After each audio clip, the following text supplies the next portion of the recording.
And we still have Chairman Comer. We're so lucky to still have him as we're watching the president ascend the stairs there.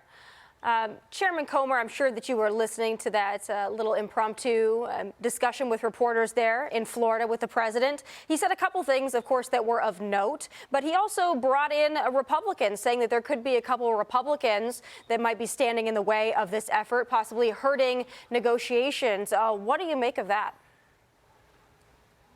Well, I think everyone knows that keeps up with things that there are a couple of Republicans. They may or may not be from the state where I'm actually sitting in this chair right now, but they're always critical of the president. It doesn't matter whether it's foreign policy or domestic policy. But I think what's important to note with respect to Iran, every president in both parties for the last 2 decades has been critical of Iran and said something needs to be done. This is the first president that had the guts to do it, and it's not going to be hard, but I think he's doing what unfortunately has to be done, and hopefully we'll get it over with very soon. Chairman, you know, on that topic, I mean, you're essentially talking about Rand Paul and Thomas Massie, and that's fine. They hold the lane, and they're consistent if they're nothing else. It's not to beat up on them. But there was a moment in the hearings with Secretary Hegseth where I believe it was a congressman from my state, I don't remember exactly who, said, listen, we're going to need Democrats to vote with us on this to get the funding through. And so they're coming back. They need money. How do you get enough folks on board to get the funding through? I mean, ultimately, you have a war. You use the stockpile you have. You got to pay almost immediately to replenish it or you're vulnerable. Yeah. Absolutely, and I think the president's going to have to work hard to try to get some Democrats, and I think he needs to look at the Democrats that have always been so supportive of any efforts to send a blank check to Ukraine. It's hard for me to believe that Democrats would be so vocal in supporting Ukraine, but then opposed to doing anything to combat Iran from having a nuclear weapon. So hopefully the president can sit down and his cabinet can sit down with some level-headed Democrats and get an agreement. We have to support our troops. We have to finish this job, and I'm confident he can do that. Chairman Comer, what about the issue of a friendly blockade that the president just said? I was kind of hoping it would become an unfriendly blockade and get all the oil out of there. I mean, but he also said he's getting plenty of oil right now, which is really great to hear. And I liked his point that really he's not getting enough support, which you just spoke to. But what about getting that blockade to really get the oil out? Well, I fear if it were an unfriendly blockade, that would require boots on the ground. So I hope that it remains a friendly blockade. Boots on the ground is dangerous and it's expensive. So that's when I think the support in Congress starts to get a little shaky. Right now, we support the notion that Iran does not need a nuclear weapon, and hopefully this will remain friendly, and hopefully we can get the energy commerce going again in that part of the world. Chairman, if the conflict in Iran does end up getting hot again, are you and your Republican colleagues worried about any political collateral as we head into the midterms this November?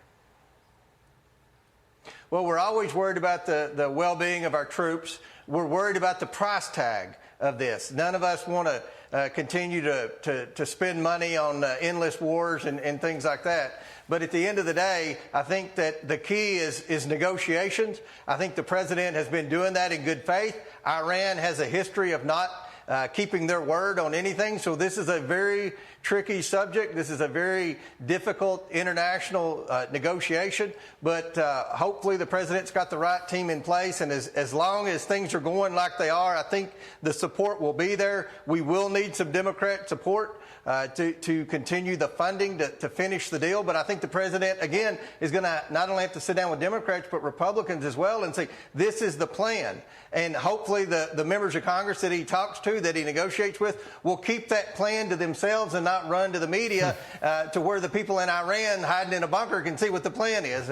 That's, so many challenges and perils that the president faces, but I applaud him for having the courage to do this, and let's hope and pray that he's successful. Chairman, always full of hope and prayer. And I know the Secretary of War very well, and I know his heart, and I know what he cares about this country, and I feel that the president has the same stuff in mind. With that being said, You know, I understand that you guys get a chance to talk offline from time to time. You have an opportunity to tell the president what your concerns are politically or even domestically. Do you feel like the president has made the case, not just for the war, but for whatever the end state should be, to you all in a way that you feel like you can bring that to voters, or that you can vote your conscience when it comes to spending or War Powers Act, things like that?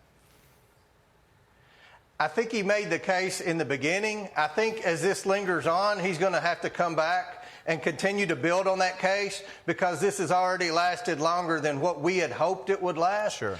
There was support initially for what he did, but as this lingers on and as the price tag continues to increase, the president and Hedgepeth are going to have to come back and continue to make the case to a leery Congress. Yeah. Certainly. Well, Chairman James Comer, thank you so much for joining us tonight.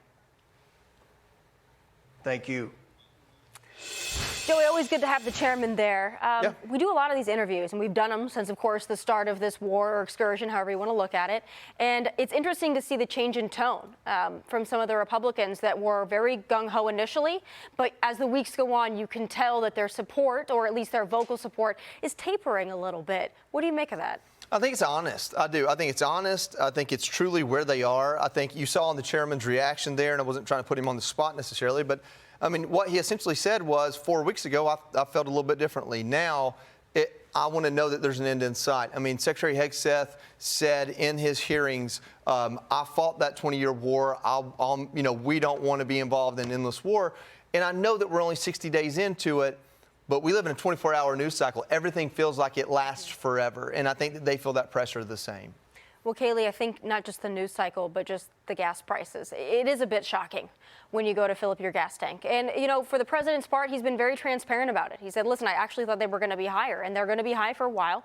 They will go back down. But for everyday Americans out there, it is a little bit flabbergasting when you look at that price tick up. And I think that's probably what a lot of these Republican representatives are feeling when they have to go home and campaign. Correct. And the solution for Republicans here is not to take one from the Biden playbook to deny that this is the reality that Americans are facing, because it is upsetting when you go and you're dealing with $4, $5, gallons right now in many parts of the country, higher obviously in places like California.